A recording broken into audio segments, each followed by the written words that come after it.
हूँ कि ये कार्यक्रम किसी एक व्यक्ति का नहीं है, एक संगठन का नहीं है। ये बुद्ध, अशोक, फुले, साहू अम्बेडकर की विचारधारा का कार्यक्रम है, किसी राजनीतिक पार्टी का नहीं है।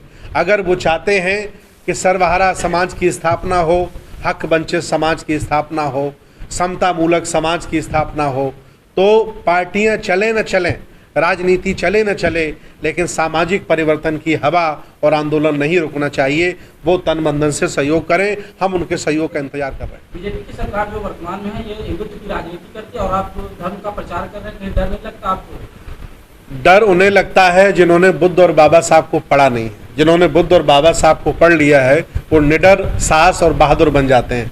इसीलिए मैं बहुजन समाज से कहता हूं कि बुद्ध को पूजिएगा नहीं, बाबा साहब को पूजिएगा नहीं, ये पढ़ने और आत्मसात करने की महापुरुष आत्मसात करने के, पढ़ने के हैं, और जो उन्हें पढ़ लेगा उनका डर मुक्त हो जाएगा। इस कार्यक्रम में आना चाहते हैं तो सीधा कैसे आ सकते हैं? सरल रूट क्या होगा? ट्रेन से आ सकते हैं, जंक्शन उतर जाएं, प्रयागराज उतर जाएं, वहाँ सारे बहुत सारे ई रिक्शा चलते हैं, उनके माध्यम से वो अलोपी बाग आ जाएं। अलोपी बाग मंदिर बहुत प्रसिद्ध है। संगम क्षेत्र आ जाएं, बहुत प्रसिद्ध है। जोशी मार्ग बहुत प्रसिद्ध है, वहाँ पटेल संस्थान है। आएँ और इस कार्यक्रम में शामिल। बौद्ध भिक्षु सुमित रतन हमारा नाम है।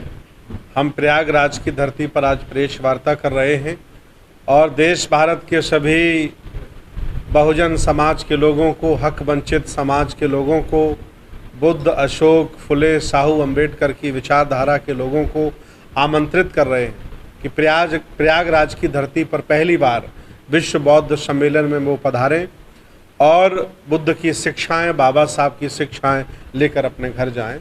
मैं आज यहाँ प्रेस वार्ता कर रहा हूँ। किस संबंध में प्रेस वार्ता कर रहे हैं? आगामी 27 अक्टूबर को विश्व बौद्ध सम्मेलन है प्रयागराज की पावन धरती पर। एक जगह है अलोपी बाग, पटेल संस्थान में, वहाँ खाने का प्रबंध है और बहुत बड़ा पंडाल लग रहा है। देश विदेश से लोग आ रहे हैं।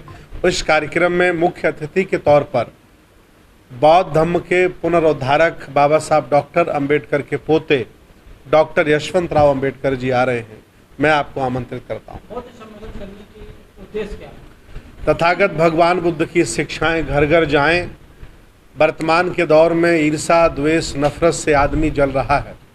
जातिवाद इतना चरम पर है कि जो जातियों में ऊंचे हैं वो स्वाभिमान करें तो ठीक है, लेकिन जातियों में जो पांचवें पायदान पर अछूत और शूद्र कहलाए गए, उनमें भी जाति का गौरव आ रहा है। ऐसा होना भगवान बुद्ध के विचारों की हत्या है, बाबा साहब डॉक्टर अम्बेडकर के विचारों की हत्या है। जब तक ये बहुजन समाज ईमानदारी से बौद्ध नहीं बनेगा, बहुजन समाज नहीं बनाएगा, तब तक इस भारत का हुक्मरान नहीं हो सकता।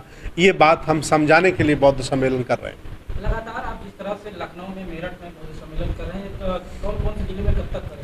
ये 8वां विश्व बौद्ध सम्मेलन है। हमारा लक्ष्य है भारत में 100 बड़े बड़े बौद्ध सम्मेलन कराने का। ये 8वां बौद्ध सम्मेलन है। इसके बाद जो अगला बौद्ध सम्मेलन है वो झांसी की पावन धरती पर 23 फरवरी को होगा और उसमें भूटान के प्रधानमंत्री भी शामिल होंगे।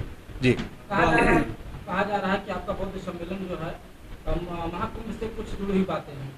देखिए, जो महाकुंभ है, ये जो वर्तमान में इलाहाबाद का जो मेला लगता है, इसे बौद्ध सम्राट राजा हर्षवर्धन ने लगवाया था अपनी बहन, सगी बहन बौद्ध भिक्षुणी राजकुमारी जी के कहने पर।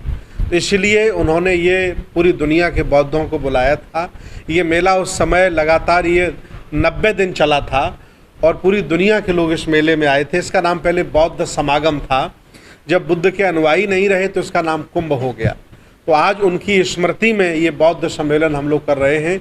ये हमारी जिम्मेदारी है। बहुत सारे बौद्ध महोत्सव, बौद्ध कार्यक्रम आए दिन होते रहते हैं समाज में, तो आप जो कार्यक्रम कर रहे हैं वो बहुजन समाज के लिए कितना महत्वपूर्ण है? देखिए, बहुजन समाज इस देश भारत का शासक समाज है, जिन्हें वर्तमान में SC OBC कहा जाता है। ऐसी एक भी कम्युनिटी नहीं ब्राह्मण धर्म के अनुसार जो भारत की शासक नहीं रही है। उनको ये एहसास दिलाना, उनको ये बताना, उनके इतिहास से उन्हें परिचय कराना, ये मेरी जिम्मेदारी है। क्योंकि 1250 साल बौद्ध राजाओं ने इस देश पर शासन किया है। उसी दौरान सम्राट हर्षवर्धन के दौरान ये कुंभ लगाया गया। उसकी स्मृति में ये विश्व बौद्ध सम्मेलन हो रहा है। मैं आपसे निवेदन करूंगा कि ज़्यादा ज़्यादा संख्या में आएँ और फिर एक बार बाबा के सपनों का भारत, सम्राट अशोक के सपनों का भारत बुद्ध के सपनों का भारत बनाना है। जो लोग इस कार्यक्रम में आना चाहते हैं तो सीधा कैसे आ सकते हैं, सरल रूट क्या होगा? ट्रेन से आ सकते हैं, जंक्शन उतर जाएं, प्रयागराज उतर जाएं, वहाँ सारे बहुत सारे ई रिक्शा चलते हैं, उनके माध्यम से वो अलोपी बाग आ जाएं। अलोपी बाग मंदिर बहुत प्रसिद्ध है, संगम क्षेत्र आ जाएं, बहुत प्रसिद्ध है, जोशी मार्ग बहुत प्रसिद्ध है, वहाँ पटेल संस्थान है। आएँ और इस कार्यक्रम में शामिल हों। किस किस देश के लोग आ रहे हैं? लगभग हमने बर्मा के देशों को आमंत्रित किया है, कंबोडिया के बौद्ध भिक्षु आ रहे हैं, थाईलैंड के बौद्ध भिक्षु आ रहे हैं, तिब्बत के बौद्ध भिक्षु आ रहे हैं। चूँकि भूटान के प्रधानमंत्री को हमने बुलाया था, उनका कार्यक्रम नहीं लग पाया, लेकिन फिर भी लगभग एक 7-8 देशों के लोग आएंगे। बनते जी, बीजेपी की सरकार जो वर्तमान में है ये हिंदुत्व की राजनीति करती है और आप धर्म का प्रचार कर रहे हैं, कहीं डर नहीं लगता आपको? डर उन्हें लगता है जिन्होंने बुद्ध और बाबा साहब को पढ़ा नहीं है। जिन्होंने बुद्ध और बाबा साहब को पढ़ लिया है वो निडर, साहस और बहादुर बन जाते हैं। इसीलिए मैं बहुजन समाज से कहता हूँ कि बुद्ध को पूजिएगा नहीं, बाबा साहब को पूजिएगा नहीं, ये पढ़ने और आत्मसात करने की महापुरुष आत्मसात करने के, पढ़ने के हैं, और जो उन्हें पढ़ लेगा उनका डर मुक्त हो जाएगा। जो लोग इस कार्यक्रम में अभी तक सहयोग नहीं किए हैं, जो लोग कार्यक्रम में आना चाहते हैं और सहयोग करना चाहते हैं, तो कैसे क्या करें? मैं उनसे अपील करता हूं कि ये कार्यक्रम किसी एक व्यक्ति का नहीं है, एक संगठन का नहीं है। ये बुद्ध, अशोक, फुले, साहू अम्बेडकर की विचारधारा का कार्यक्रम है, किसी राजनीतिक पार्टी का नहीं है। अगर वो चाहते हैं कि सर्वहारा समाज की स्थापना हो, हक वंचित समाज की स्थापना हो, समता मूलक समाज की स्थापना हो, तो पार्टियां चले न चलें, राजनीति चले न चले, लेकिन सामाजिक परिवर्तन की हवा और आंदोलन नहीं रुकना चाहिए। वो तन मन धन से सहयोग करें, हम उनके सहयोग का इंतजार कर रहे हैं। क्या तारीख रहेगा कार्यक्रम? 27 अक्टूबर का कार्यक्रम है, विशाल बौद्ध सम्मेलन, पधारें। थैंक यू, बहुत बहुत धन्यवाद।